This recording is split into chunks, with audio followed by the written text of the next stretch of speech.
Расулаллаху Роши вал мурташи ва раиш. Раиш деген екі адамның ортасында жүретін адам. Мына адам да өзінің жұмысымен жүр, мына жақта да бір адам жұмысын істеп жүр. Бір адам ортаға келе кетті, мынаған айтады: "Бауырым, осылай салпақтап жүре бересің ба? Неше жылдан бері осындай сен должен істесің?" Мен ана кісіні танимын, анау адамды. Сен кішкене сол жолын жасап берсең, мен анаған бір ауыз айтамын да, сонымен сен нені көтеріп беремін, дәрежеңді.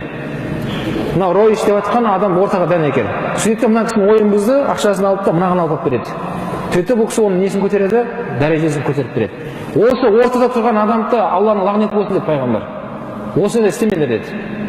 Онда дәнекерде болмай-ақ қой. Біреуден ақша алып, біреуге өзің алатынды алып қалып, мына жаққа беру. Қабылбек бауырым бұл лекциясында өте қате түсіндіріп отыр, халықты адастырып, шатастырып отыр.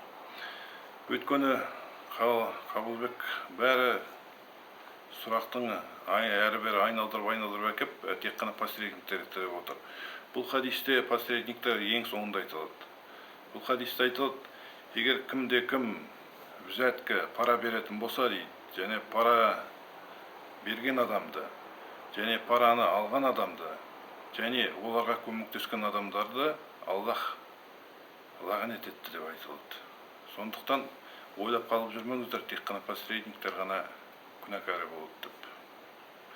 Кім параменен айналысады, берсе де алса да, сол параға көмектессе де, бәріне Аллахтың лағнеті болады. Байқаңыздар, жоламаңыздар параға ешқашанда.